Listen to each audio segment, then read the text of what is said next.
Mika, sahabat Najah Sufi, yang kami hormati Bapak Ali Lukmanul Hakim, S.Phil M.Phil sebagai pemateri di pagi hari ini. Serta kepada seluruh peserta pelatihan public speaking rahimakumullah. Pertama-tama, marilah kita panjatkan puja dan puji syukur kita atas kehadirat Allah Subhanahu wa Ta'ala yang telah merahmati kita dan meridhoi kita sehingga dapat berkumpul di acara pada pagi hari ini. Shalawat serta salam kita aturkan kepada junjungan kita Nabi Agung Muhammad SAW. Semoga kelak kita mendapatkan syafaat di yaumul qiyamah nanti.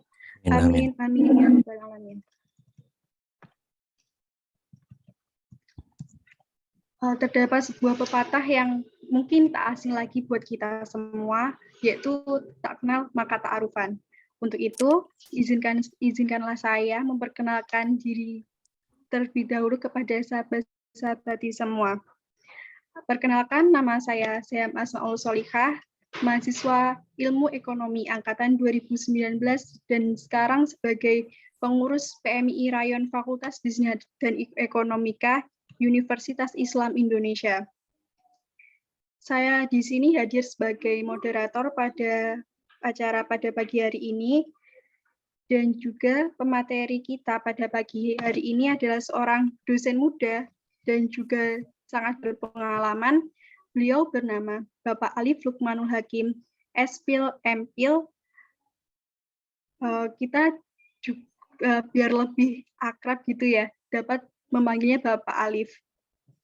Beliau lahir di Yogyakarta pada tanggal 3 November 1982 yang sekarang bertempat tinggal di Dusun Kangkungan, RT 4 RW 2, Desa Kadiluih, Kecamatan Salam, Kabupaten Magelang. Beliau juga menjabat sebagai dosen tetap di Fakultas Teknologi Industri sejak tahun 2015 sampai sekarang. Bapak Alif juga aktif di media sosial seperti YouTube dengan channel Alif Lukmanul Hakim M.Phil dan di Instagram juga dengan alamat Alif_Lukmanul Hakim_Hakim. Mohon maaf, dengan Instagramnya Alif_Lukmanul_Hakim. Jika sahabat-sahabati ingin menghubungi beliau secara personal, dapat melalui email dengan alamat alif.lukmanulhakim@uii.ac.id atau melalui Twitter beliau di alif_story. Selanjutnya, riwayat pendidikan beliau pernah belajar di SD Negeri 2 Rengas Dengklok, Karawang pada tahun 2000, kemudian melanjutkan di jenjang SLTP Negeri 1 Rengas Dengklok, Karawang pada tahun 1998. Kemudian SMU Negeri 1 Karawang pada tahun 2001, dan juga pernah kuliah di jurusan Akidah dan Ilmu Filsafat Fakultas Usuluddin IAIN Sunan Kalijaga, Yogyakarta pada tahun 2001 sampai dengan tahun 2007. Kemudian pernah juga Department of Philosophy, Program Magister Filosofi UGM pada tahun 2009. Pernah juga belajar di Prodi Ilmu Filsafat Fakultas Filsafat UGM tahun 2007. Beliau pernah juga mengikuti workshop dan menjadi narasumber pada beberapa pelatihan yang cukup banyak. Saya akan menyebutkan beberapa workshop beliau dan pernah menjadi narasumber di beberapa acara. Yang pertama, workshop bidang keagamaan Kota Yogyakarta mengenai penguatan organisasi kemasyarakatan dalam menangkal gerakan radikalisme agama di Indonesia pada tahun 2017. Dan itu penyelenggaranya adalah Direktorat Jenderal Politik dan Kementerian Umum, Kementerian Dalam Negeri, dan Lembaga Bina Sejahtera Indonesia, LBSI, tempatnya di kantor Kecamatan Danurejan, Kota Yogyakarta. Beliau juga pernah menjadi pemateri acara talkshow di Radio Unima FM Magelang dengan tema signifikasi partisipasi pemilih pemuda dan pemilu, Pilkada Serentak dan Pilpres Pilpek Serentak 2018. Penyelenggaranya LSM Pusat Telaah dan Informasi Regional, tempatnya di Unima FM Magelang. Berikutnya menjadi narasumber workshop IT dengan materi Etika Ber-IT Google Classroom Unisys UII. Pada tahun 2019 menyelenggaranya FTE UII yang bertempatnya di Yogyakarta. Kemudian menjadi narasumber podcast dengan materi Jangan Salah Pilih Ustadz dalam Ngaji Online pada tahun 2020. Penyelenggaranya NU Salam Channel di channel YouTube NU Salam Channel. Yang kelima menjadi narasumber FGD Kita Indonesia Satu dalam Keberagaman FPLA Kulon Progo dan Bantul pada tahun 2021 Pusat Studi Hak Asasi Manusia Universitas Islam Indonesia, tempatnya di Yogyakarta. Sumber webinar Pancasila dalam tindakan pada tahun 2021 penyelenggaranya PMI FTI UII bertempat di Yogyakarta. Selanjutnya saya akan menyampaikan beberapa gambaran umum tentang diskusi kita pada pagi hari ini, yaitu pelatihan public speaking dengan topik Upgrading Public Speaking to Express Your Idea. Nah, sebagai seorang mahasiswa nih ya, peningkatan keterampilan berbicara di depan umum merupakan suatu hal yang penting lagi. Kita tidak hanya harus menyimpan apa yang kita pikirkan dalam diri kita sendiri, tapi siapa tahu apa yang kita sampaikan bisa menjadi sebuah perubahan di masa depan. Tapi masih banyak mahasiswa yang kurang percaya diri untuk menyampaikan ide gagasan di depan umum. Mungkin karena sulit, mungkin karena dia merasa malu untuk diterima orang atau takut menyakiti orang lain. Nah, dari diadakannya pelatihan public speaking pada pagi hari ini merupakan salah satu upaya untuk dapat membantu sahabat-sahabati semua mengupgrade kemampuan public speaking-nya. Kemudian, pelatihan public speaking pada pagi hari ini dibagi menjadi 2 sesi. Yang pertama, sesi penyampaian materi oleh pemateri kita, Bapak Alif. Dan yang kedua adalah sesi tanya-jawab. Nah, jadi dimohon kepada seluruh peserta, kalau masih ada yang dibingungkan atau dirasa masih kurang, itu bisa banget ditanyain sama pemateri kita yang sudah berpengalaman. Seperti itu. Kemudian materi akan disampaikan oleh Bapak Lukmanul Hakim. Assalamualaikum Bapak. Waalaikumsalam warahmatullahi wabarakatuh. Menggema tidak suaranya, Mbak? Buatan Pak. Oke. Bapak kabarnya gimana? Alhamdulillah Mbak sehat. Seham itu artinya apa ya Mbak? Saya juga kurang tahu Pak. Halo. Oh, iya. Dulu kalau orang tua saya itu pernah kerja di Arab gitu Pak. Jadi namanya tuh kayak nama sana, tapi bukan nama Seham, kayak batas plesetan gitu loh Pak. Oh, semoga di antara yang sahabat-sahabat yang pria, Anda buat ini aja, buat apa semacam sayembara yang bisa menebak arti nama Anda itu berada paling depan untuk bisa meminang seperti itu. Iya. Iya. Nanti ketua PMI UI yang paling bersemangat itu. Ya.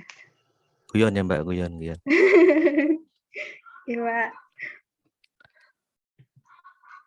Kemudian langsung saja kepada Bapak Alif, waktu dan tempat kami persilahkan. Oke. Terima kasih sekali Mbak Syeham Asmaus Solehah. Ya, namanya bagus sekali dan saya lihat juga beberapa nama yang ada di Zoom ini bagus-bagus ya, karena mayoritas memang jamaah An-Nahdiyah itu kan namanya calon surga ya, minimal dari nama sudah calon surga, amin kan, dan doanya sudah tersemat menempel di namanya tersebut, dan semoga perilaku, tindakan dan juga aktivitas keseharian kita mencerminkan nama-nama yang baik tersebut, amin. Assalamualaikum warahmatullahi wabarakatuh. Waalaikumsalam warahmatullahi wabarakatuh. Alhamdulillahirabbil alamin, arsala rasulahu bil huda wa dinil haq liyudhihiru 'alad dini kullih wa kafa billahi syahida. Asyhadu an la ilaha illallah wa asyhadu anna Muhammadan abduhu wa rasuluh. Allahumma sholli ala Sayyidina Muhammad wa ala ali Sayyidina Muhammad. Rabbi shrah li sadri wa yassir li amri wahlul 'uqdatam min lisani yafqahu qawli, amma ba'd. Sahabat-sahabat PMII Fakultas Bisnis dan Ekonomika Universitas Islam Indonesia, dan juga sahabat-sahabat serta sahabati ya yang berasal dari rayon lain dari Induk Komisariat Wahid Hashim Universitas Islam Indonesia PMII-nya. Semoga Anda semua dalam keadaan sehat walafiat, selalu diberikan kebaikan dan juga kondisi yang nyaman ya, yang bisa Anda nikmati untuk melakukan aktivitas keseharian, apalagi di tengah pandemi seperti ini. Semoga selalu dilindungi oleh Allah Subhanahu wa taala, juga sekeluarga dan juga kerabat serta handai taulan yang lain. Salawat dan salam semoga selalu terlimpahkan kepada junjungan kita Rasulullah Muhammad Sallallahu Alaihi Wasallam. Semoga kita semua mendapatkan syafaat beliau fiddin wa dunya hatal akhirah. Allahumma amin. Sahabat-sahabati yang sangat saya banggakan, terutama terima kasih saya ucapkan terlebih dahulu kepada moderator dan juga pengurus PMII Rayon Fakultas Bisnis dan Ekonomika UII, ada Mas Najah Sufi ya, sahabat Najah. Kemarin sahabat Gibran yang menghubungi saya juga, dan juga pengurus PMII Wahid Hashim UII ya, Mas Fajar ya, seperti itu, dan sahabat-sahabat yang lain.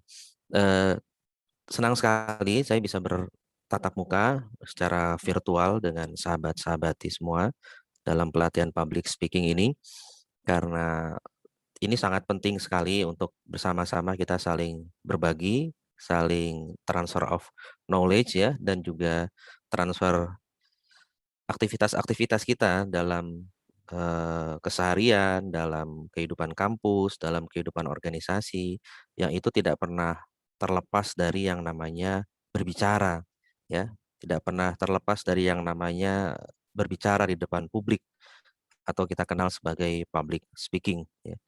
Ini penting sekali karena ini menunjukkan karakter seseorang, ya, pembawaan seseorang, kemudian kemampuan seseorang untuk dalam bahasa organisasi, apalagi bahasa PMI itu menggerakkan.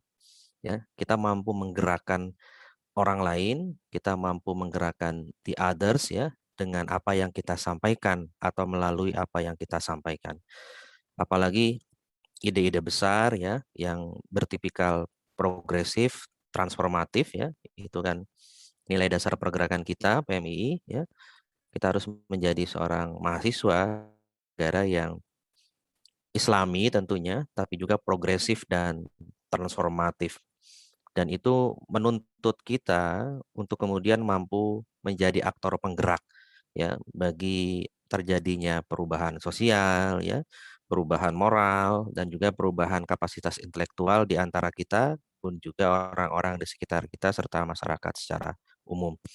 Jadi saya ingin berangkat dari entry point itu bahwa public speaking ini penting sekali ya, penting sekali untuk kemudian membekali kita semua agar mampu melakukan kerja-kerja organisasi tadi, kerja-kerja sosial tadi, kerja-kerja moral tadi, seperti itu, dan kerja-kerja intelektual akademis ya. Ini penting sekali. Saya izin untuk berbagi screen kepada teman-teman, sahabat-sahabat semua. Terlihat ya? Mohon izin, terlihat ya? Oke, siap. Saya ingin bicara perihal public speaking. Nah, ini menarik sekali ya, karena kita akan berangkat dari beberapa hal. Mungkin sahabat-sahabat bisa melihat apa yang ada di depan ya.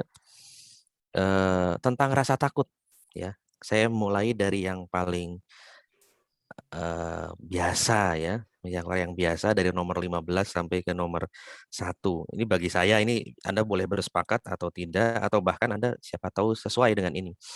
Pertama, mungkin kita punya rasa takut di dalam lift.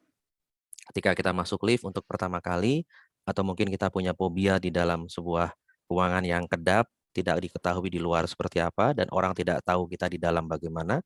Ini kan sangat menakutkan mungkin bagi sebagian orang. Kemudian jurang, ya, kemudian keadaan yang gelap gulita, ya.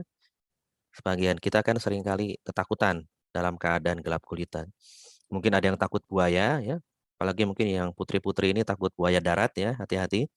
Ya, yang itu bisa menyebabkan kita tenggelam dalam perasaan karena tertipu, ya, mungkin karena di PHP dan sebagainya. Naudzubillah, jangan sampai terjadi ya itu. Kemudian juga takut ketinggian, ya, kemudian terjebak dalam tawuran misalnya. Saya pernah mengalami ini, terjebak dalam tawuran dan terus terang saya ketakutan. Ya, bukan hanya tawuran tapi terjebak dalam kerusuhan. Dulu ada kerusuhan berbau SARA, ya, suku agama ras dan antar golongan di tahun 97 tanggal 30 Januari. Itu saya ingat sekali, saya masih SMP. Saat itu saya masih ikut bapak dan ibu karena bertugas sebagai pegawai negeri sipil di Rengas Dengklok, ya, Karawang, Jawa Barat. Itu tempat pengasingan Bung Karno, ya. Bung Karno diasingkan dari pengaruh Jepang saat itu, ya. Sebelum kita merdeka 16 Agustus. Nah, saya terjebak dalam sebuah kerusuhan, ya, luar biasa menakutkan.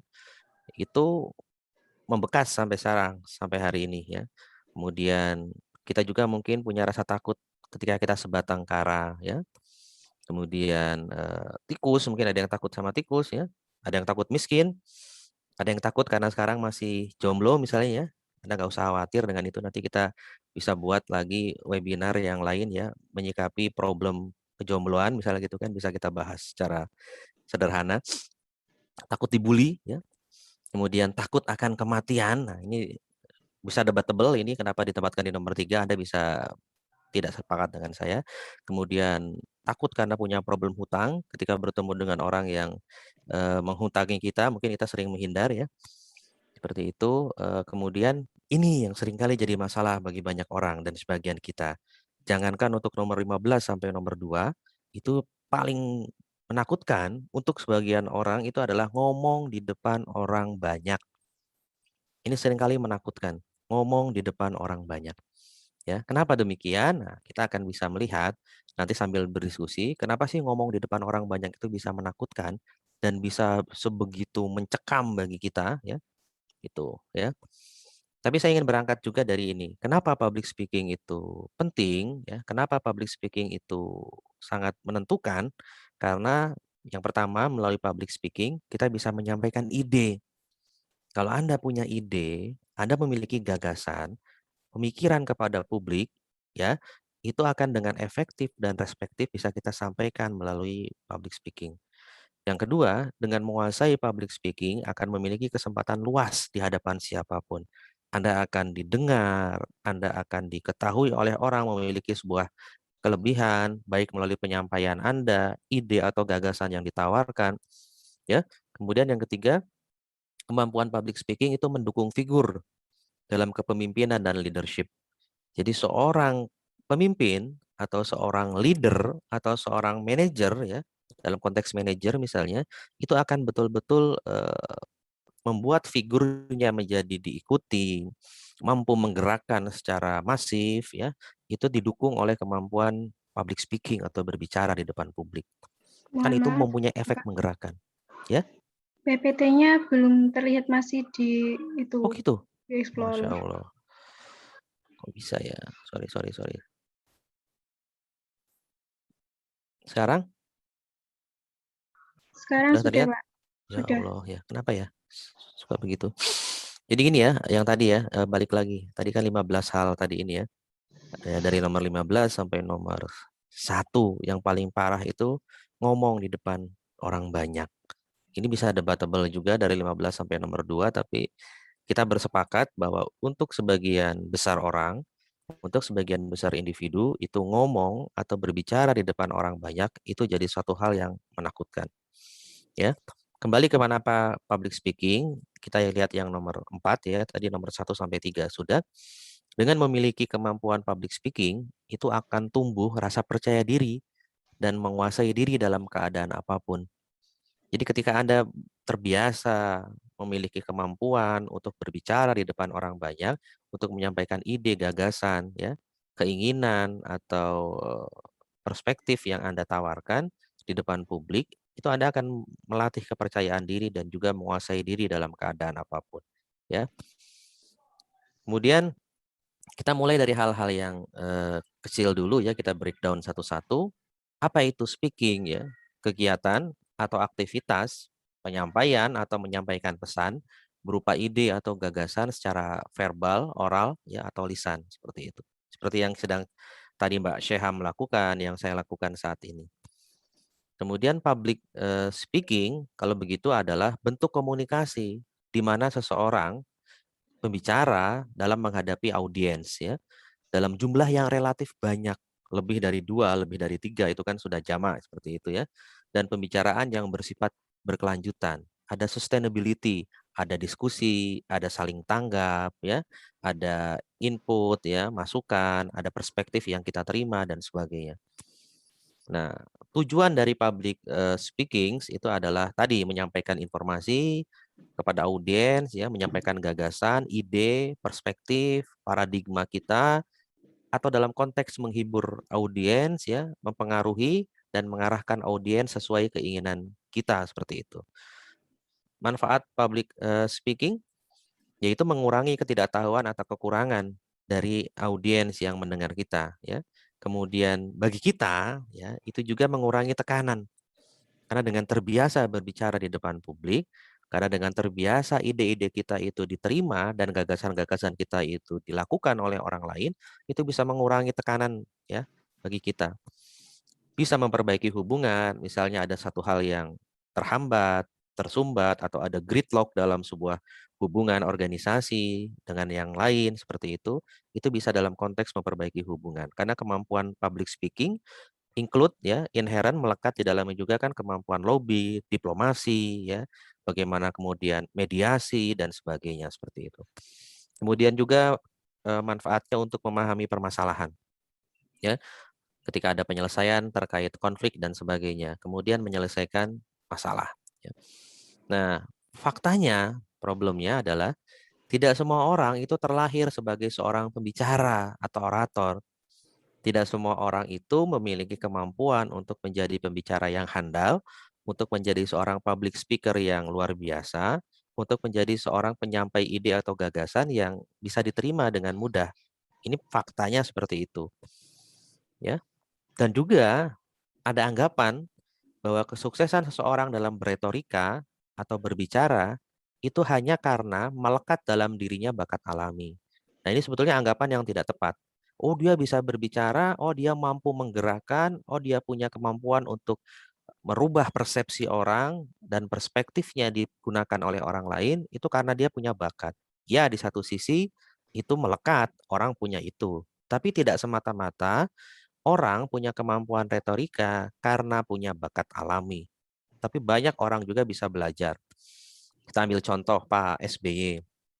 Seorang militer, seorang jenderal, walaupun jenderalnya adalah jenderal kategori intelektual ya. Tapi beliau sebelumnya tidak bisa punya kemampuan berbicara yang runtut, koheren, konsisten, seperti itu kan, santai. Kita tidak bahas tema lebaynya, alainya dan sebagainya, tapi kita lihat keruntutan, ya, koherensi, konsistensi, dan kemudian retorikanya yang rapih. Dan Pak SBY kalau Anda mau tahu itu belajar, dia menggali dan juga ada mentornya. Misalnya E.F. Saifullah Fatah itu ya, suaminya Sandrina Malakiano itu kan seorang konsultan politik. Itu dulu yang banyak mempermak beliau untuk kemudian punya kemampuan konsistensi dan koherensi dalam berbicara yang runtut, ya, nyaman didengar seperti itu. Pak Jokowi misalnya di periode pertama itu memiliki kekurangan misalnya kalau dilihat dari sisi retorika dan juga artikulasi berbicara, di periode kedua sudah berubah. Kenapa? Karena beliau belajar dan beliau kemudian ada yang menjadi tempat konsultasinya untuk kemudian mengarahkan dan juga menyesuaikan dengan audiens dan sebagainya. Seperti itu ya. Jadi tidak semata-mata karena bakat yang melekat saja. Namun ya, tak selamanya bakat itu menjadi faktor penentu kesuksesan seseorang dalam bidang retorika loh. Itu tadi yang saya sampaikan contohnya Pak SBY ya. Kemudian tokoh-tokoh lain itu seringkali Pak Karno ya, Bung Karno teman-teman, sahabat-sahabat semua. Bung Karno, kalau Anda belajar sejarah hidupnya, bagaimana kemudian beliau mendirikan PNI, sebelum itu siapa tokoh-tokoh yang mempengaruhi, ya, itu beliau itu dulu pernah pernah kos ya di rumah Haji Umar Said Cokro Aminoto di Surabaya, dan beliau di sana sering mendengar tamu-tamu beliau yang tempat kosnya itu ya, Hos Cokro Aminoto, tokoh-tokoh pergerakan di masanya yang lebih senior, yang lebih awal dalam dunia pergerakan dibanding beliau, dan beliau mendengar mereka semua. Beliau mempunyai mimpi untuk kemudian bisa memiliki kemampuan retorika, berdebat seperti itu. Jadi Bung Karno sebelumnya tidak punya kemampuan retorika yang luar biasa seperti yang kita kenal sebagai seorang singa podium. Itu melalui proses belajar juga, ya. Perihal ada bakat alami itu tergali karena proses tersebut, ya. Beliau belajar untuk berbicara di depan cermin, ya, kemudian menyampaikan gagasan dan pendapat seperti itu. Sama yang bisa kita lakukan seperti itu. Kita berbicara di depan cermin seolah-olah cermin itu adalah audiens kita, orang yang ingin kita gerakkan seperti itu, ya. Itu. Kemudian apa sih yang menjadi faktor pembentuk seseorang untuk menjadi seorang pembicara yang efektif? Tadi kata kuncinya proses belajar yang panjang dan berlatih tanpa henti. Bung Karno melakukan itu, Pak SBY melakukan hal tersebut ya. Pak Jokowi juga belajar seperti itu. Kemudian lingkungan yang kondusif. Nah, lingkungan yang kondusif ini kalau diartikan dalam konteks sahabat-sahabat, ini adalah organisasi, PMII, ya, mungkin organisasi kelas atau organisasi masyarakat yang diikuti oleh sahabat-sahabati seperti itu. Jadi ada lingkungan yang juga akan membentuk karakter dan juga pembawaan kita, selain bakat tentunya ini ya. Kemudian saya ingin berbagi tips dan trik khusus ya untuk public speaker ya. Yang pertama jelas kita harus melakukan persiapan yang matang, apa materi pesan yang akan disampaikan maupun persiapan secara psikologis. Dredeg seperti itu kan atau deg-degan atau kemudian rasa takut, takut tidak didengar, takut tidak diperhatikan. Itu kan selalu menghinggapi seorang speaker sebetulnya. Tapi satu hal yang sangat sederhana tadi itu sangat sederhana banget. Sahabat-sahabati itu bisa memulai dengan berlatih setiap hari berbicara di depan cermin. Bagi yang mungkin masih memiliki grogi ya, kemudian takut tidak didengar, takut tidak diperhatikan, itu sederhana banget. Saya pribadi tidak melakukan itu, entah entah kenapa, tapi sudah terbiasa ya dari dulu berbicara. Saya ketua kelas waktu SD, dari kelas 1 sampai kelas 6. Entah kenapa itu bisa begitu. Kemudian SMP ketua kelas juga, ketua OSIS. SMA saya ketua OSIS juga. Ketua kelas juga ya, tapi kemudian saya mundur pengen jadi wakil ketua aja ya. Kemudian waktu kuliah saya ketua BEM di filsafat di UGM. Saya sekjen PMII di UGM di filsafat ya, dan setelah itu sebelum menikah saya sudah punya prinsip saya harus selesai dengan diri sendiri sebelum saya menikah ya, saya agak mengurangi organisasi dan sebagainya. Tapi pada dasarnya semua itu proses panjang. Masing-masing individu punya jalan dan proses yang berbeda-beda. Jadi, poin penting kedua adalah Anda harus mengetahui dengan baik siapakah calon khalayak Anda. Anda harus knowing your audience seperti itu.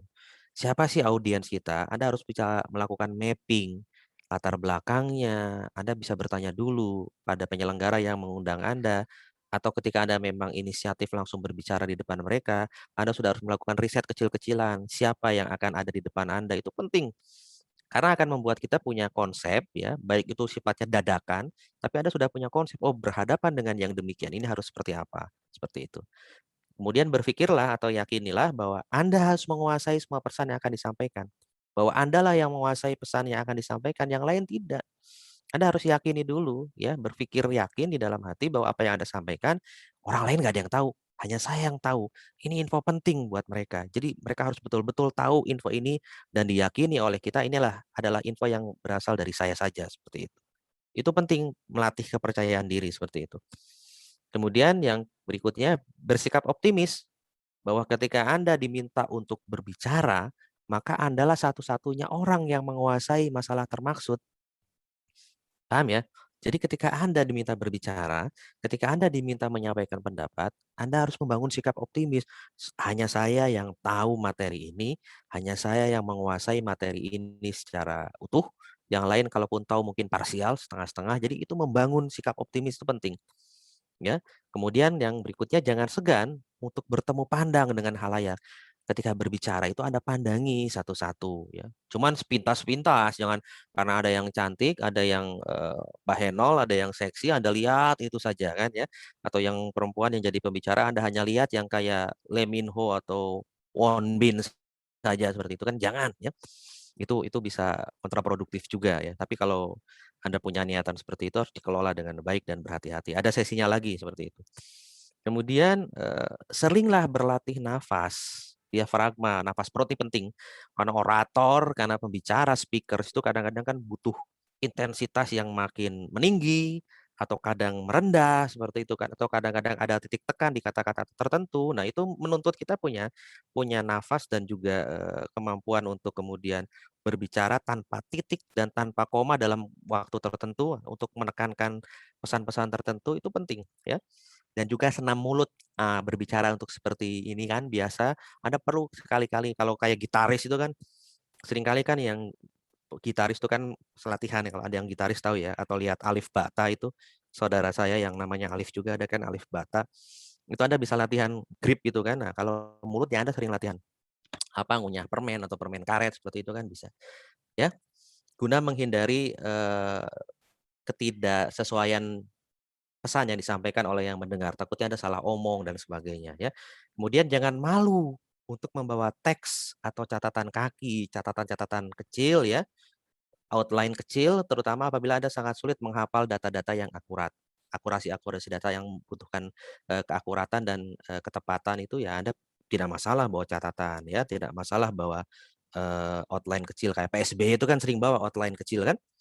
Ya, kayak Pak Jokowi juga sekarang sering bawa outline kecil seperti itu. Gitu teman-teman, sahabat-sahabat. Kemudian yang berikutnya, tolong hindarkan kata-kata atau kalimat yang ditengarai yang dapat diduga bakal melukai perasaan orang lain. Hati-hati, ini bagian dari tadi Anda mapping dan membaca audiens. Jangan sampai guyonan Anda atau mungkin apa yang Anda sampaikan menyinggung secara budaya bahkan personal orang yang mendengar. Jadi Anda mapping itu pentingnya tadi, agar Anda bisa menghindari kata-kata yang tidak pas. Seperti itu ya. Contoh nih, ini contoh kejadian lucu nih. Saya pernah dulu presentasi tahun 2005 di Kalimantan Selatan, di Banjarmasin. Ada penelitian Toreko Samania, saya dulu di sana. Saya ketika berbicara di Universitas Lambung Mangkurat ya, saya ini persepsi budaya nih. Saya ngomong begini, kepada hadirin sekalian, terima kasih atas bantuan dan perhatiannya selama ini. Jadi dalam 2 minggu ke depan, saya sangat membutuhkan bantuan teman-teman sekalian, saya bilang seperti itu. Nah, ketika kayak bilang kata butuh tadi itu kan, membutuhkan dengan intensitas yang cukup menekan, itu banyak yang tertawa mendengar kata butuh itu loh. Lah ada masalah apa saya pikir dengan kata butuh. Sahabat saya yang dari orang Kalimantan juga bisik-bisik ke saya, "Pak Alif, Anda menggunakan kata membutuhkan, dalam kata butuh itu Pak Alif itu menyampaikan cukup menekan di situ. Padahal kata butuh itu sebetulnya biasa saja, tapi butuh itu bagi bahasa di Kalimantan itu mohon maaf artinya itu organ kelamin manusia, ya. Itu butuh seperti itu. Nah, kemudian saya ganti, "Oh, mohon maaf," saya bilang. Saya ganti dengan kata memerlukan. Ya, oh ya saya memerlukan bantuan. Karena intensitas penekanan kata saya tadi ketika bilang kata butuh mungkin terlalu apa ya, terlalu nendang seperti itu. Kemudian kata saya ganti dengan memerlukan. Tiba-tiba ada yang nyeletuk dari audiens itu. Bujur, bujur, bujur seperti itu. Loh, Anda bayangkan saya sudah lama pernah di Kerawang ya. 16 tahun saya di Kerawang, saya dengar kata bujur ya, itu kaget. Ada masalahkah dengan bujur saya? Bujur itu mohon maaf sahabat-sahabati itu pantat. Apakah ada masalah dengan pantat saya? Wong saya bicara duduk kok. Kok bujur, bujur, bujur? Ternyata bujur dalam bahasa Kalimantan itu artinya adalah bujur itu kayak bujur sangkar gitu loh. Sesuai, pas gitu loh. Paham ya?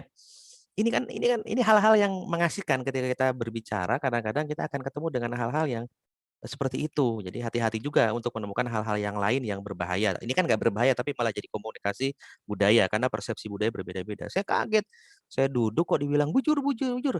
Ada masalah apa dengan bujur saya dalam hati saya gitu kan. Saya bilang ke teman saya, oh enggak, bujur itu artinya presisi Pak. Pas banget yang disampaikan. Betul itu memerlukan. Gitu ya sahabat-sahabat, ini intermezzo sedikit tapi untuk Anda bisa masukkan ke dalam wilayah pemahaman hati-hati dalam berbicara apalagi lintas budaya. Kemudian bangkitkan semangat halayak dengan cara meninggikan intonasi di akhir kalimat. Seperti yang coba saya lakukan tadi, kan saya menekan di dalam kalimat-kalimat tertentu, dalam diksi-diksi yang saya pilih, seperti itu misalnya. Gitu ya, sahabat-sahabati, membangkitkan semangat. Kemudian tips dan trik berikutnya, tolong hindarkan menggunakan busana atau aksesoris yang berlebihan dan tak perlu. Ya, misalnya pakai gelang 5 atau cincin aki 7 ya, itu seperti itu kan ya, jangan berlebihan lah.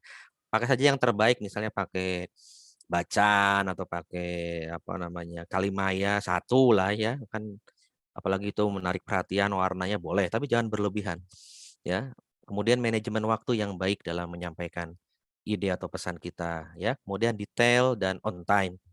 Hindari keterlambatan karena Anda atau terlalu lama dalam menyampaikan pesan. Jadi to the point, clear and distinct, jelas dan terpilah-pilah, tepat sasaran, seperti itu. Nah, sampai di sini semoga sudah bisa memahami ya. Ini saya ingin tambahkan dengan penyakit utama ketika akan berbicara di depan publik itu adalah kecemasan, nervous, atau tegang. Ini kan penyakit utama biasanya, nervous, tegang gitu ya. Ini problem.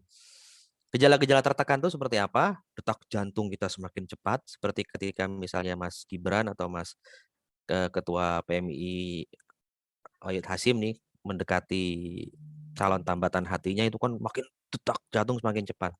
Ya, lutut gemetaran seperti itu kan, berkeringat, suara bergetar ya, pusing, kejang perut atau mual, kan beda-beda setiap orang, ada mata berair, ada lupa materi dan lain-lain.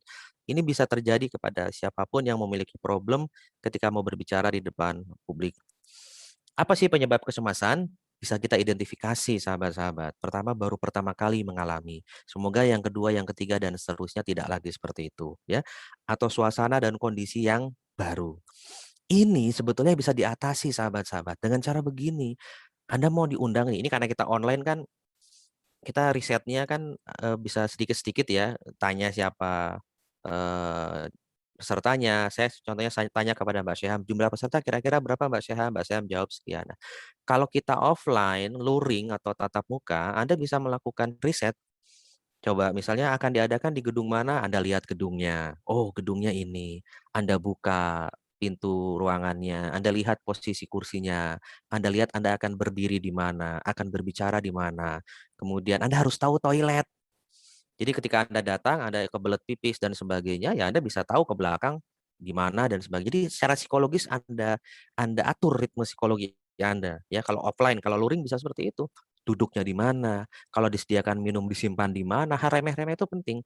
Kemudian slide PowerPoint kalau itu mau ditampilkan, LCD-nya seperti apa, kontak panitianya, materi saya ini tolong besok dioperasikan dan sebagainya. Jadi hal-hal teknis seperti itu disiapkan. Ya, kalau itu luring atau offline.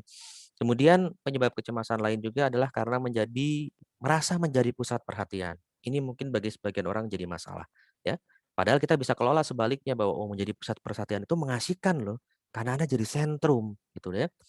Kemudian mungkin merasa berbeda dengan yang lain yang sudah pernah Anda lihat cara bicaranya, itu pelan-pelan Anda hilangkan ya.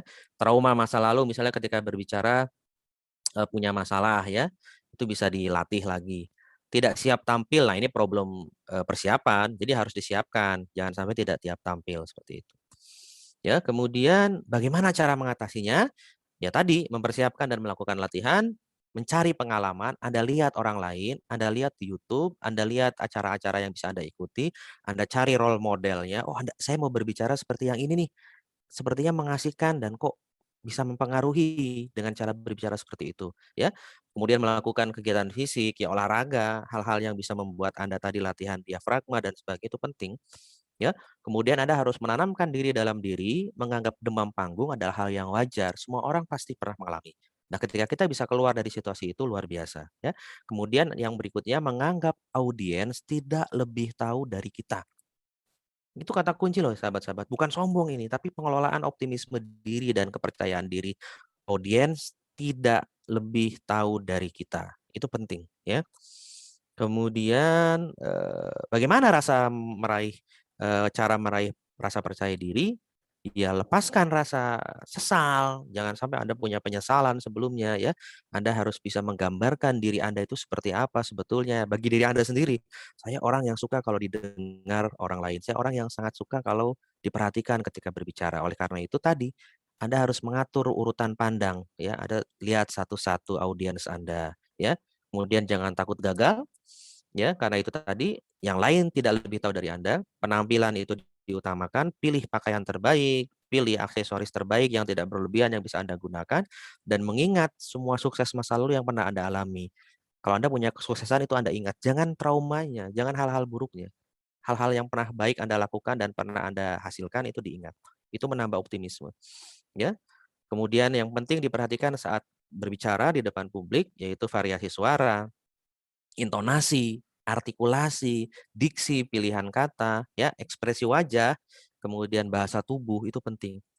Ini penting sekali untuk Anda pelajari, ya. Kemudian variasi suara itu penting. Volume, keras tidaknya suara, jangan berbicara dengan nada datar, perlu naik sesekali, perlu merendah sesekali, menekankan pada diksi tertentu atau kalimat tertentu itu perlu dilakukan, ya. Kemudian kecepatan bicara dan artikulasi. Berbicara cepat bagi generasi milenial itu sangat dinikmati karena generasi milenial sebetulnya serba cepat ya, sebetulnya serba instan. Sekarang kalau kita lihat apapun generasi milenial kan mengerjakan sesuatu dengan cepat ya, mereka malas untuk membaca terlalu lama. Jadi ketika berbicara pun dengan model bicara yang cepat itu mereka suka walaupun tidak perlu terlalu cepat dan kita punya ritme dalam mengatur ya. Ini ketika bicara lambat itu penekanan, ketika memberikan jeda dalam memberikan penekanan itu adalah satu hal yang sangat penting, ya. Bicara cepat biasanya itu menunjukkan antusiasme dan urgensi. Makanya ketika saya bicara cepat, itu adalah membangun antusiasme dan kepentingan tertentu dalam pesan-pesan tertentu seperti itu, ya. Jadi atur kecepatan bicara dan artikulasi kata itu penting. Ekspresi wajah, sahabat-sahabat, ini penting ya. Jadi ngomong sesuatu kata, kalau itu memang maksudnya lucu ya wajah Anda harus tertawa ya. Kalau itu maksudnya serius ya wajah Anda cukup serius seperti itu. Paham ya? Jangan terpaku pada suatu benda ya, apalagi kalau itu offline atau luring. Contoh ketika presentasi offline atau luring Anda hanya terpaku kepada slide PowerPoint aja seperti itu. Nah, itu enggak mengasihkan karena audiens Anda di depan. Hindari kecenderungan menggeleng-gelengkan kepala, ya. Sesekali saja ya, biasakan tersenyum, tapi jangan tersenyum terus, seperti itu. Jadi, hal-hal ini penting untuk dikelola. Bahasa tubuh, dalam suasana formal, berdiri selalu lebih baik daripada duduk. Tapi karena kita online, ini kan ya duduk, ya. Gunakan tangan untuk memegang alat bantu, kalau offline kan pakai pointers, pakai pengatur slide dan sebagainya, megang laptop misalnya seperti itu kan. Kemudian berjalan mondar-mandir tidak dianjurkan ya, kecuali itu bentuknya pelatihan atau semacam pelatihan upgrading organisasi atau soft skill, bisa kita buat U, pesertanya Anda di tengah-tengah ya, itu kan bisa Anda ke kanan kiri depan belakang itu enggak masalah. Jadi ini lebih kondisional ya nomor 3 ini. Kemudian nah, ini yang penting sekali sahabat-sahabat. Tips merebut perhatian audiens. Gunakan busana yang sesuai.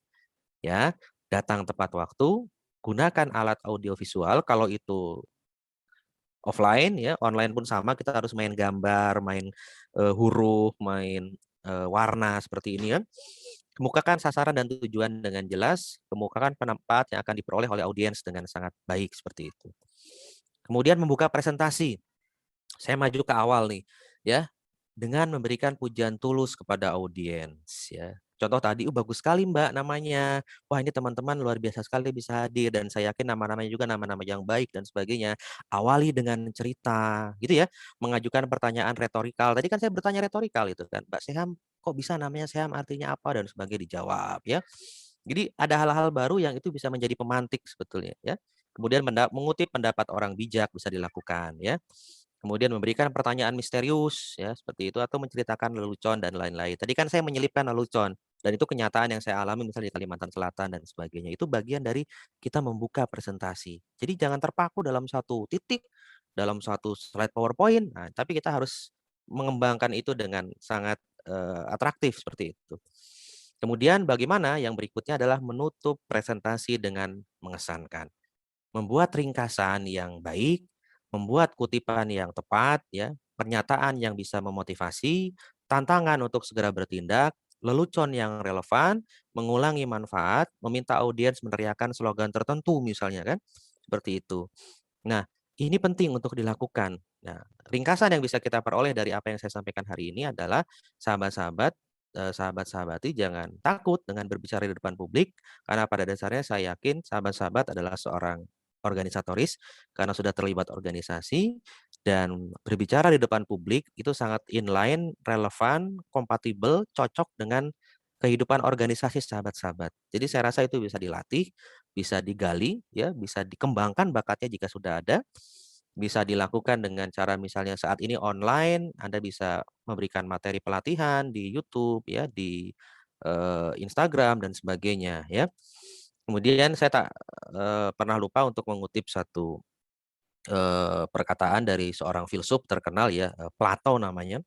Plato tuh mengatakan begini, "The unexamined life is not worth living." Hidup yang tidak teruji bukanlah hidup yang patut dihargai.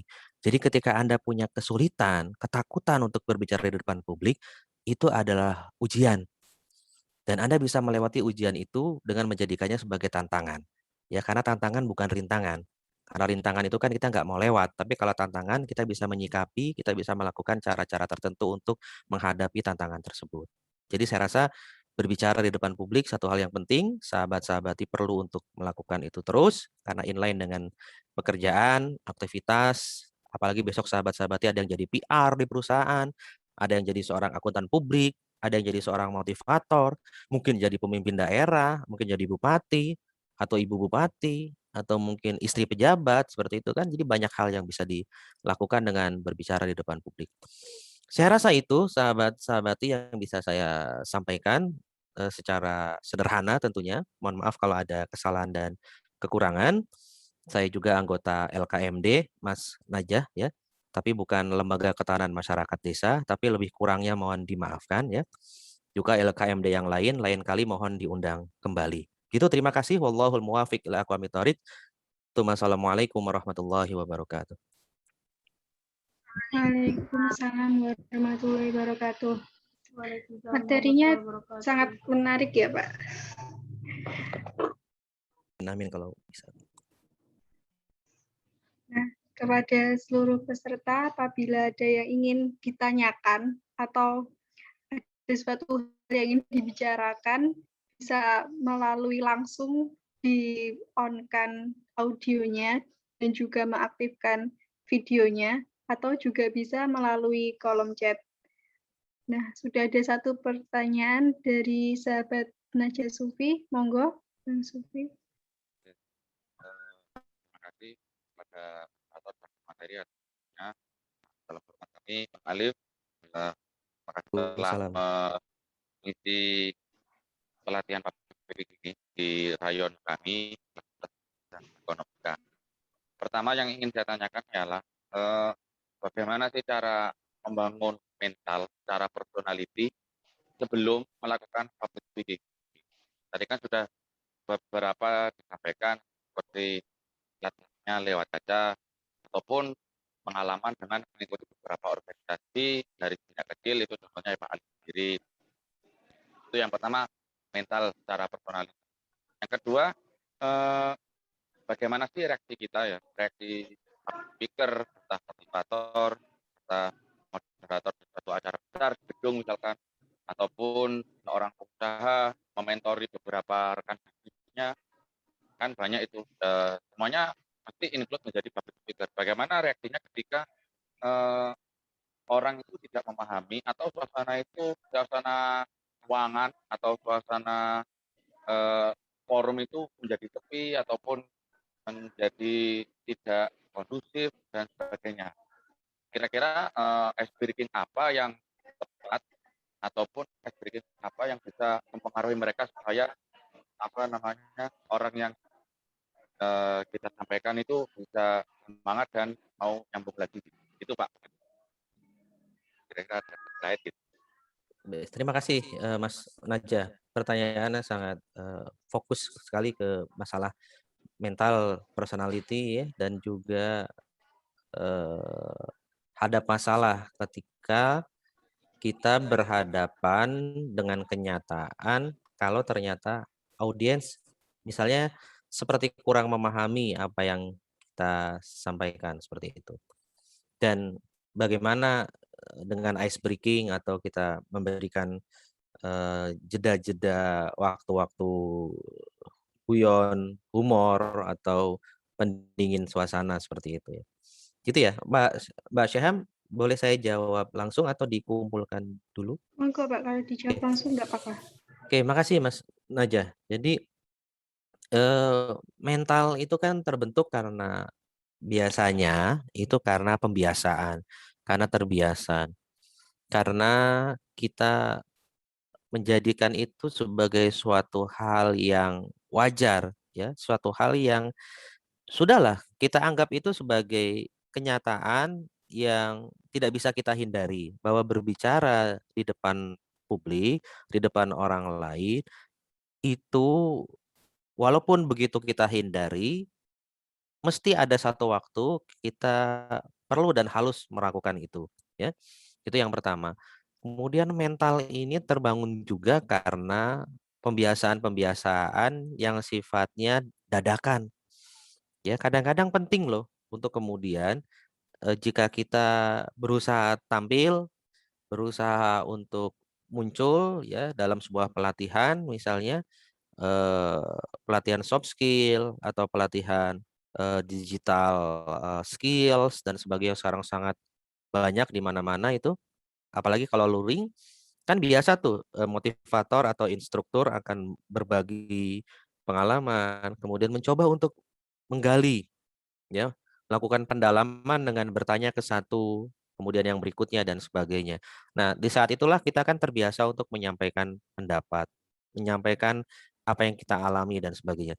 Sebetulnya menyampaikan sebuah masalah atau sebuah pesan ketika kita sudah melakukan public speaking itu dimulai bisa dari hal yang sederhana. Kita mengartikulasikan, menyampaikan apa yang pernah alami, apa yang pernah kita alami. Jadi seseorang itu kan paling senang sebetulnya bercerita tentang dirinya sendiri. Mayoritas loh ya, mayoritas orang ya, walaupun ada yang sangat introvert sekali yang tidak mau melakukan itu. Nah, coba Anda biasakan untuk memulai berbicara itu dengan menyampaikan pengalaman sendiri seperti itu. Itu bisa melatih mental dan secara psikologis itu bisa membuat Anda lebih fokus karena menceritakan diri sendiri tentu akan lebih memahami ya alurnya, kemudian memori yang Anda pernah alami dan sebagainya. Itu sepertinya. Kemudian mental ini juga tadi yang paling sederhana yang saya sampaikan dan ini banyak juga digunakan, berbicaralah atau latihan di depan cermin. Karena akan melihat diri Anda seperti dilihat oleh halayak, oleh audiens. Betul itu. Saya tidak pernah melakukan itu ketika saya mulai tampil di depan publik, ketika saya jadi ketua OSIS dulu dan sebagainya. Mungkin ini bagian yang dikatakan punya bakat misalnya ya.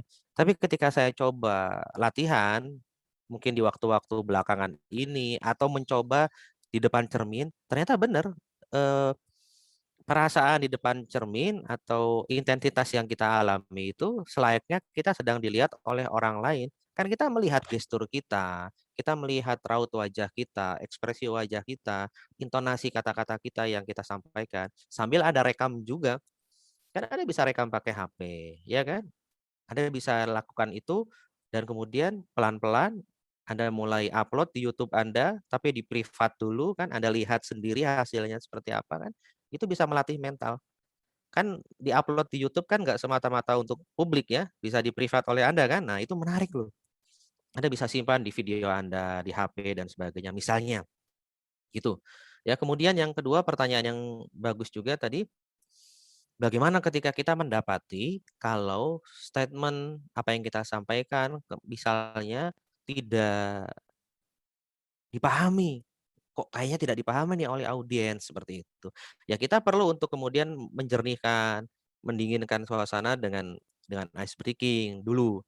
Sambil pelan-pelan kita dekati yang kira-kira sepintas kita lihat misalnya tidak memahami yang mana kita petakan, kita dekati satu-satu atau kita tanya. Kalau itu pelatihan, kalau itu forum resmi satu arah, Anda pembicara, yang lain pendengar saja, ya Anda kemudian mengulangi hal-hal yang dirasa kemudian penting sebagai pesan utama dari materi yang Anda sampaikan. Seperti itu. Nah, ini juga penting, punya ice breaking itu penting. Banyak belajar ya, banyak lihat stand up komedi, boleh dengan gaya seperti itu. Atau Anda belajar kan banyak tuh buku-buku ice breaking. Di YouTube itu kan ada juga tuh kan icebreaker yang sering memberikan ice breaking. Jadi banyak yang bisa kita lakukan. Seperti itu Mas Naja. Ya Pak, terima kasih Pak. Tapi Siap, ya Mas Naja. Pak, yang mesti saya lakukan paling Pak, kan saya hobi motoran Pak. Jadi kalau Hop. ngomong di motor sendiri untuk Siap, melatih iya betul. Pak. Terima kasih Pak, Pak jawabannya sangat mendukung dan insya Allah nanti bisa dipraktekkan. Terima kasih sekali. Baik Bapak, ini sudah ada pertanyaan selanjutnya yang ada di kolom komentar dari sahabat Ega Yonikia. Assalamualaikum Pak, saya Ega Yonikia izin bertanya. Jadi public speaking yang baik apakah akan berpengaruh kepada karakteristik seorang yang introvert? Dan kemudian bagaimana bahasa yang baik dalam public speaking? Terkadang saya sendiri masih terbawa dalam bahasa daerah dalam berbicara. Itu pertanyaan dari Ega Yonikia, Bapak. Monggo.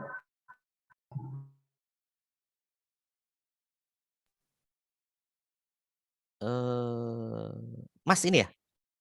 Mbak Syam atau Mbak? Sahabat atau sahabati? Pertanyaan dari sahabat Ega. Ega. Yonigia Wastu. Ya, Yonigia. Mbak atau Mas, sahabat atau sahabati? Sahabat. Oke, sahabat. Sahabat Ega, terima kasih sekali atas pertanyaannya. Ya, akan berpengaruh. Akan berpengaruh. Pak SBY itu pada dasarnya introvert loh. Ya, dia coba Anda baca jejak dan sejarah hidup beliau. Beliau militer yang intelektual, yang cenderung akademis ya. Beliau staffer ya. Staffer itu di belakang meja.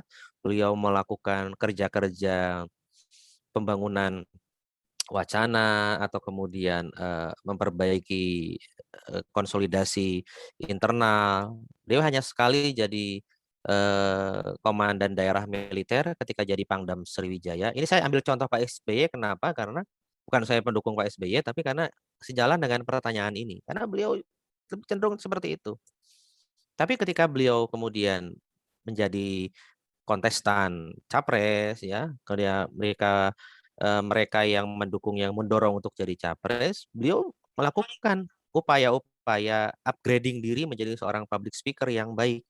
Dan itu tercermin dari cara bicaranya, ya, runtut, koheren, ya, kemudian ya cenderung datar beliau ya, walaupun penekanan di kata-kata tertentu ada. Dan itu berangkat dari ciri atau karakter seseorang yang tadi itu cenderung introvert sebetulnya. Kemudian kalau dalam menyampaikan pesan, bahasa yang baik dalam public speaking, saya rasa yang penting ya itu sopan, kemudian mengedepankan kesantunan dan juga tata krama sosial. Kalau itu luring, kalau ini online kan tata krama digital ya. Etika digital kita perhatikan tadi, jangan sampai kita menyampaikan kata, diksi atau pilihan kata atau kalimat yang itu menyinggung perasaan personal atau ada problem budaya di situ kalau kita sampaikan kata tersebut. Makanya mapping dan juga pemetaan siapa audiens kita itu penting, ya. Tapi kalau kemudian terbiasa kita membawa bahasa daerah atau dialek daerah, saya rasa nggak masalah. Ini malah menjadi nilai lebih. Dan ini menjadi ciri khas bahwa kita bisa menampilkan bahasa daerah kita masukkan satu-satu, sedikit-sedikit, karena tidak sengaja, tapi lama-kelamaan bisa kita manage, bisa kita kelola, bahasa-bahasa daerah tersebut, diksi-diksi daerah tersebut, malah bisa menjadi amunisi kita, bisa membuat situasi, keadaan menjadi enjoy, menjadi nyaman, ya, seperti itu. Dialek, ya. Jangan kita terpaku misalnya dengan English itu ya English British yang bagus atau English Amerika. Siapa tahu kan English dengan dialek Banyumasan itu kan keren, ya. Iya kan? Inggris dengan dialek Jawa Timuran itu kan keren.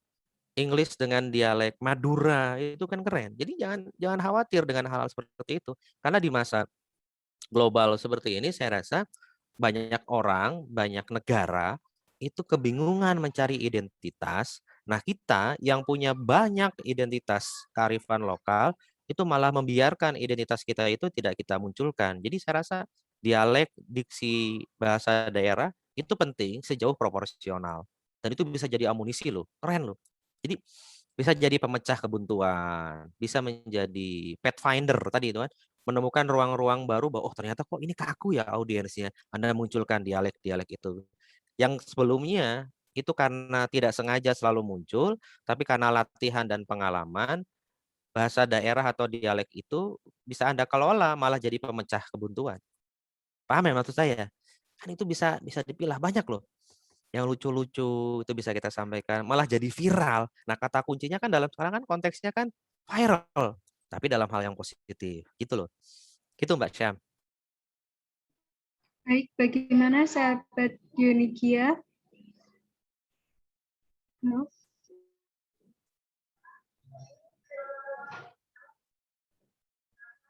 Sahabat Yunikia, saya rasa cukup untuk selanjutnya. Mungkin dari sahabat Rizka Nanda yang sudah melambaikan tangannya ingin bertanya. Monggo, sahabat Rizka. Assalamualaikum warahmatullahi wabarakatuh. Waalaikumsalam warahmatullahi wabarakatuh. Pak Alif, saya Rizka Nanda Salsabila dari Rayon FBE. Izin bertanya, beberapa waktu lalu saya melakukan presentasi. Saya sudah mempersiapkan materinya dengan matang, saya sudah percaya diri, tapi sering terjadi ketika di tengah presentasi itu saya merasa blank, Pak. Seperti saya sudah tidak mengingat apapun tentang materi saya tidak mengingat apapun yang harus saya sampaikan. Nah, itu bagaimana cara mengatasinya, Pak? Apakah saya harus mengembalikan alur presentasi seperti semula atau menyairkan suasana dengan cara baru atau gimana? Terus yang kedua, sering terjadi juga dalam kegiatan kuliah itu partisipasi dari audiens kan sangat kurang, Pak.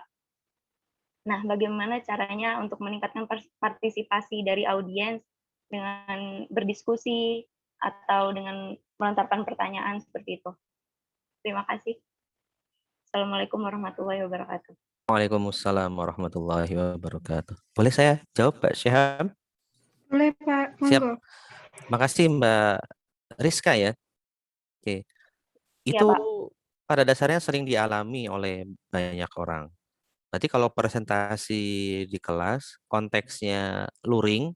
Kalau luring, kalau offline, kan ketika kita blank, ketika Anda bersandar atau punya rujukan materi, ada slide PowerPoint, ya Anda kembali saja ke slide sebelumnya dulu, ya.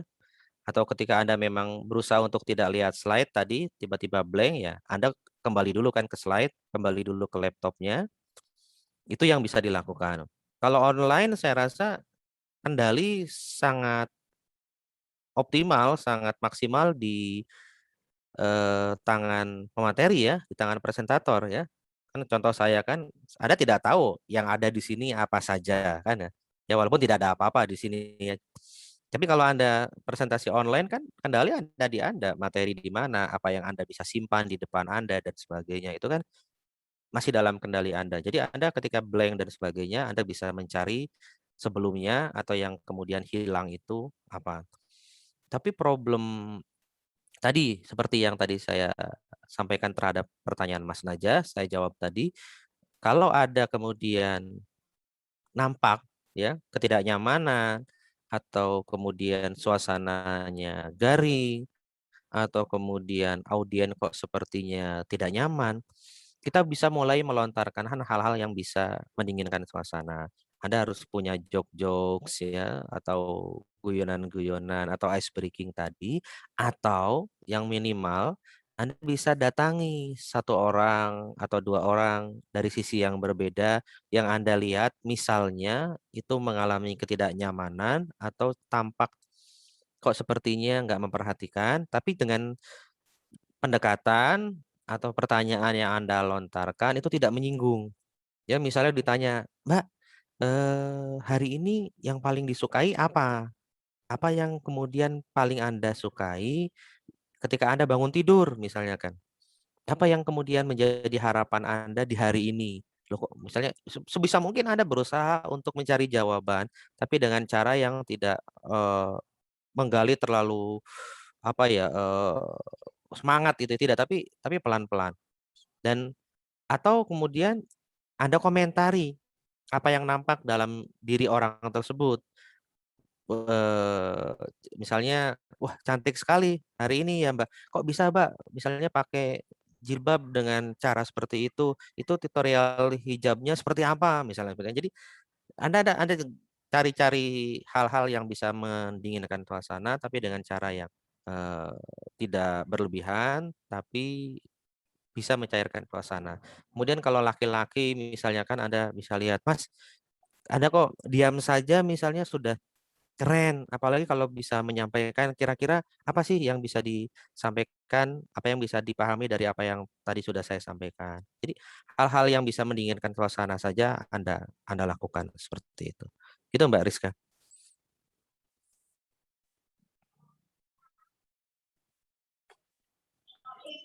Bagaimana sahabat? Jadi untuk mencairkan suasana dan meningkatkan partisipasi audiens bisa dengan pertanyaan-pertanyaan di luar konteks presentasi gitu atau Bisa. bagaimana? Kalau saya sih bisa banget.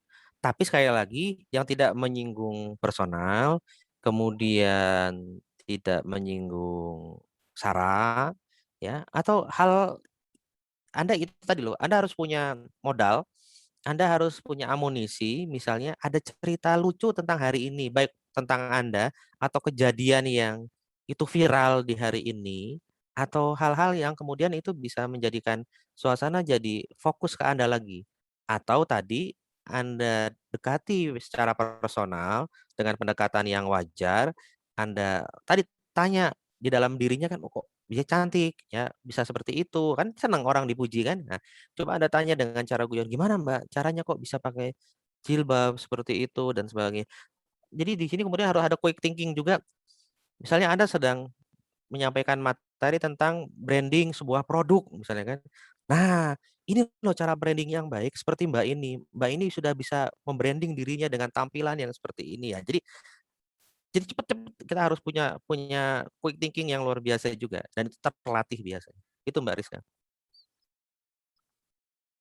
Hal-hal kecil ya, hal-hal kecil, hal-hal yang tidak pernah kita pikirkan, itu kadang-kadang bisa jadi solusi atas kebuntuan. Dan itu tadi itu, proses ya. Saya sering menemukan itu, keadaan 5 menit pertama, 3 menit pertama garing, 2 menit pertama itu kok seperti ini, tapi 10 menit saya sudah punya solusi. Saya sudah punya, pemecah kebuntuannya seperti apa, dan itu bisa kita lakukan by proses. Seperti itu Mbak Rizka.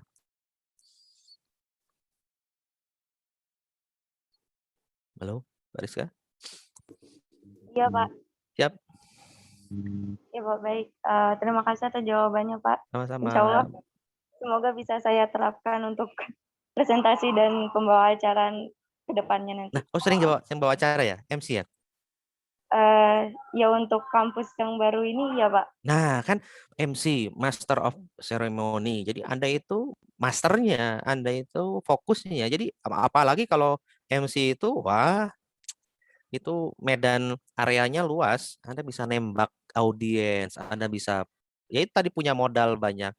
Hal-hal yang viral hari ini, hal yang menarik yang bisa dilontarkan, dan macam-macam. Jadi MC itu apalagi, itu udah MC itu by proses saya rasa mesti akan optimal hasilnya.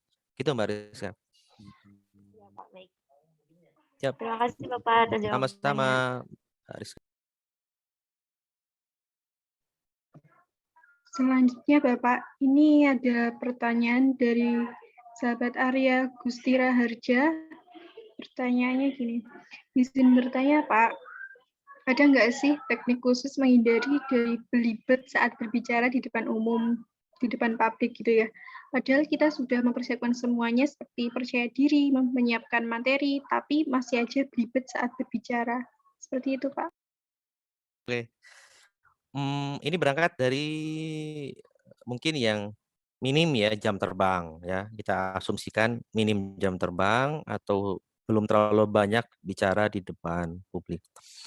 Tadi kata kuncinya Mbak, artikulasi. Belibet itu kan terkait dengan artikulasi. Artikulasi itu gini loh, keluar ritme, kata-kata yang dipilih, pilihan diksi, ya kan? Cara menyampaikan. Artikulasi itu di dalamnya ada intonasi, penekanannya di mana. Jadi artikulasi itu menghindari belibet tadi. Belibet itu ya bentuk artikulasi yang nggak lancar.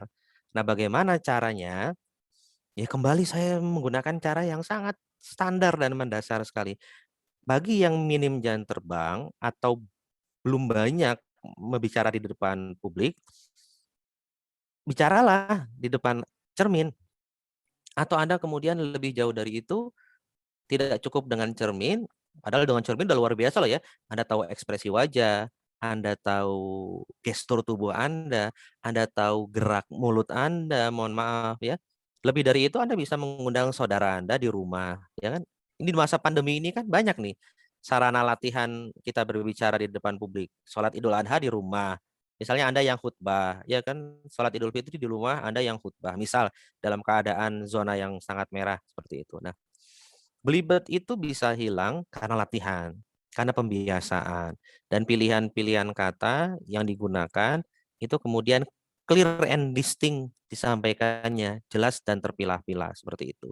Jadi saya rasa pembiasaan, latihan, ya tadi itu berbiasa untuk apa namanya ini loh, karena ya hal sepele, nafas ini kan penting, apalagi bagi orang yang mungkin ketika berbicara, apalagi generasi milenial yang tadi saya sampaikan, itu sangat nyaman dengan kecepatan.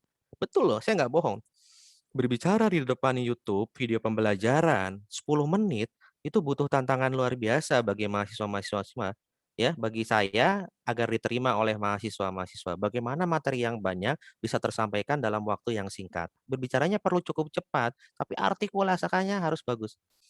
Artikulasinya harus bagus dan kemudian kalau lebih dari itu, kadang jurusan meminta, "Pak, mohon videonya 20 menit." Aduh kok lebih lama, nanti kan akan membuat jadi lebih membosankan.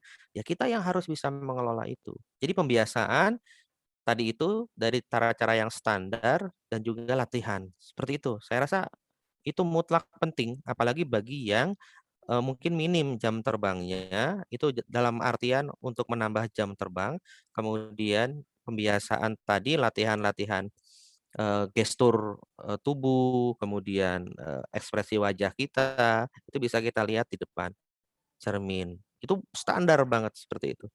Gitu Mbak Syaham, Mas Arya. Nanti belibet itu hilang, pelan-pelan itu mesti hilang, ya. Pasti itu akan berkurang. Dan jam terbang yang tinggi itu mengakibatkan kita lebih optimal ya dan bisa menjauhkan diri dari belibet tadi seperti itu. Ya, saya yakin itu kayak Pak Jokowi ya, ini lihat di periode pertama ya dengan periode kedua berbeda sekali. Dari sisi saya tidak mempermasalahkan leadership atau kepemimpinan atau gaya beliau memanage pemerintahan, itu bagus ya, di satu sisi itu sudah hal yang tidak bisa diragukan ya, gaya politiknya dan sebagainya. Walaupun masih kita bisa perdebatkan. Tapi dari sisi artikulasi kata, menyampaikan ide, gagasan, mempengaruhi audiens, periode pertama dengan periode kedua beda jauh sekali ya. Itu menunjukkan pembiasaan dan juga mesti ada yang di-upgrade seperti itu. Gitu.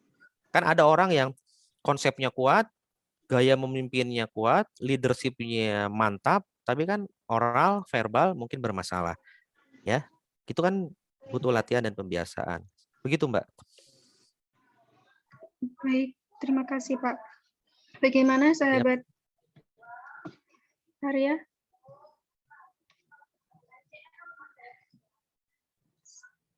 Saya rasa sudah paham. Apakah ada pertanyaan lain dari sahabat-sahabati semuanya? Apakah masih ada yang ingin Ini didiskusikan? dari FBS semua ya? Tapi tadi yang ketua PMI ada ya? Ain Hashim, apa sudah pamit? Ini dari seluruh rayon di Oh, ada. Komisariat Wahida. Oh, mana? Iya. TI ada kah TI? FTI? Sahabat FTI. Ada kah? Nggak apa-apa ya, ada sesi untuk menyapa-nyapa sedikit, nggak apa-apa ya? Iya, Pak. Adakah yang dari FTI, FPSB, Kalau FH, FMIPA? kalau FTI, mohon maaf Pak, belum ada. FPSB Oke. yang di data itu ada. Oh gitu. Tapi nggak masuk ya FPSB ya? Kurang Oh iya tahu. ya. Hervi nggak ada nih, Hervi ya? Ya Hervi nggak ada. MIPA nggak ada MIPA. Mas Rohikim nggak ada ya? Nggak kelihatan. Tadi sempat ada dari FMIPA juga, Pak. Oke, ya mungkin karena pandemi dan sebagainya ya, kita tidak masalah. Ini sudah bagus ini. Sudah tadi sempat 35 apa 34. Sudah bagus. Ya. Berarti cukup banyak ya di FBA ya. Alhamdulillah. Alhamdulillah, Kak. Iya, Mas Naja. Dekati itu Pak Asroni, itu sahabat saya itu Pak Asroni, ya Ahmad Asroni. Itu Jeporo itu Ahmad Asroni. Pernah ngisi kayak, pernah diminta ngisi ya, Pak Asroni pernah ya, kapan itu ya, tentang menangkal terorisme atau apa ya? Iya, Pak. Diskusi juga itu. Kita bisa ini loh ya, nanti bisa cari materi lain tentang ini. Saya lagi cukup fokus di itu digital etik ya. Kemudian literasi digital. Saya sedang fokus di situ juga sekarang. Bisa kita kapan-kapan buat seperti materi itu dan sebagainya. Itu silakan. Yang lain mungkin Mbak Syaham atau bagaimana? Saya kembalikan ke Mbak Syaham dulu. Tapi apa yang saya sampaikan saya rasa bisa diterima ya. Ada banyak hal baru semoga ya, perspektif atau trik-trik yang sederhana tadi itu yang penting, yang simple dan simply sebetulnya itu bisa dipraktekkan gitu. Alhamdulillah materinya juga mudah dipahami juga, Pak. Nah, sahabat-sahabati, sepertinya tidak ada pertanyaan ataupun ada sesuatu yang perlu dibahas lagi ya. Bagaimana? Apakah masih ada pertanyaan? Sepertinya tidak ada. Nah, selanjutnya saya akan membacakan sedikit rangkuman dari acara pada pagi hari ini. Nanti bisa foto bersama ya Mbak ya? Biar bisa ya. habis ini, Pak. Nah, salah satu hal yang ditakuti banyak orang yaitu adalah berbicara di depan umum. Tapi berbicara di depan umum ataupun public speaking itu merupakan hal yang penting. Karena apa? Itu dapat sebagai sarana untuk menyampaikan ide, juga punya kesempatan yang lebih luas lagi, mendukung dalam hal kepemimpinan juga, yang selanjutnya yaitu akan tumbuh rasa percaya diri.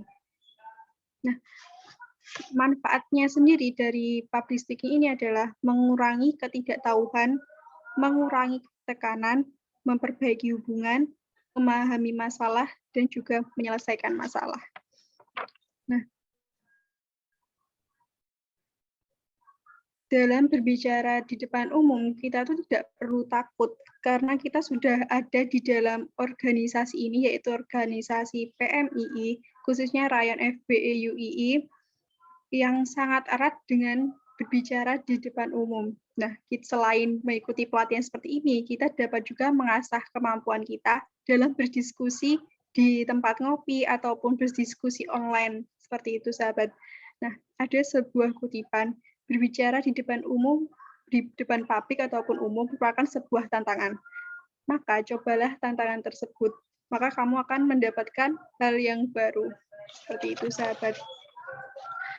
Selanjutnya adalah sesi penyerahan sertifikat Bapak secara simbolik dari kami. Nanti Alhamdulillahirobbilalamin. Makasih. Ya, nanti untuk sertifikat yang asli mungkin setelah PPKM gitu Pak. Ini nanti. Kapan mau, nggak apa-apa. Yang itu dikirim aja kan softnya. Itu penting buat saya untuk laporan ke kampus aktivitas pengabdian masyarakat kan ini. Makasih. Keren. Bahasa Inggris, sip. Ya. Makasih, bagus. Iya Pak. Mohon maaf Pak, belum bisa mengirim secara langsung dari kami juga. Nggak apa-apa.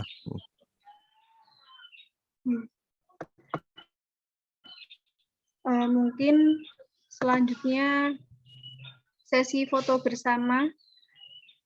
Monggo Mas Admin atau Mbak Admin. Sama. Galeri view ya. Kepada seluruh peserta dimohon untuk mengaktifkan videonya dan menonaktifkan audionya. Nggak mandi, nggak apa-apa kok. Kelihatan mukanya aja. Ya, Mas Naja itu bawahnya sarungan, sama kayak saya. Santriable, Pak. Santriable. Ya kalau kuliah itu saya ngajar ngisi apapun, atas boleh rapi, bawah itu sarungan. Paling biasa itu di rumah. Ada satu kata kunci loh, sahabat-sahabat. Jadi di era pandemi ini ya, jangan kita mencari kesempurnaan, tapi kita mencari efektivitas dan efisiensi. Jadi mengajar sempurna itu di pandemi nggak bisa. Cuman efektivitas menggunakan apa yang ada itu penting ya. Jadi susah sempurna. Sempurna contohnya Anda semua harus pakai kemeja. Anda semua harus pakai baju rapi. Ya emang rapi itu penting, rapi atasnya kemeja, bawahnya mau sarungan, mau celana pendek kan nggak ketahuan ya. Gitu aja nggak masalah. Jadi efektivitas ya.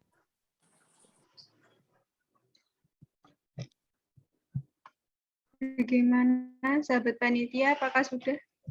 Oke, yang ada saja. Mungkin yang Oh, lain yang ada jaringan. siap-siap. Nanti Yang ya, lain jaringan, kalau nggak tahu. Nah, udah ada muncul tuh. ya. Siap. 1, 2, 3. Terus satu slide lagi. Tangan terkepal maju ke muka gini ya, gimana? Tangan kiri ya? Iya, tangan kiri, Pak. Oh, tangan Ya, kiri. saya Oke, nggak lupa, insya Allah. Ini ada 2 slide ya. 1, siap. 2, 3. Oke, slide kedua, bentar. 1, 2, 3. Udah. Oke, sip. Tuh. Kirimin sama Mbak Seham ya ke WA saya. Siapa? Sebelum kita tutup acara kita di pagi hari ini, saya punya pantun buat semuanya. Siang hari ke tempat jahit Pak Kodir. Tak lupa membawa peniti. Terima kasih telah hadir. Semoga ilmunya berkenan di hati. Allahumma muwaffiq ila aqwamit thoriq. Wassalamualaikum warahmatullahi wabarakatuh. Terima kasih kepada Bapak Alif. Mohon untuk peserta jangan meninggalkan room Zoom terlebih dahulu karena bakal ada dopres. Begitu pada ya. Bapak Alif iya Pak. Persilahkan pergi ya. Bapak Alif jika berkenan bisa meninggalkan room Zoom. Siap. Mohon maaf Dulu. nih, Pak. Ya, enggak apa-apa. Makasih ya, saya sudah ketemu ini pertemuan pertama secara resmi dan juga virtual ya dengan PMI, FBE, UII. Saya terima kasih sekali.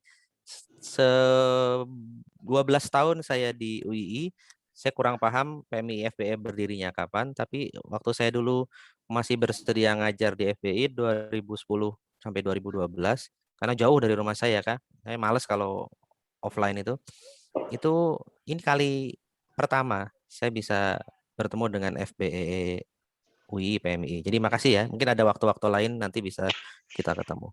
Itu makasih sekali Mas Najah dan sahabat-sahabatnya Mbak Syeham. Oke. Assalamualaikum. Waalaikumsalam. Waalaikumsalam. Terima kasih banyak Pak. Mohon maaf. Saya izin live. Jangan lupa di-subscribe YouTube saya Alif Lukmanul Hakim Empil ya.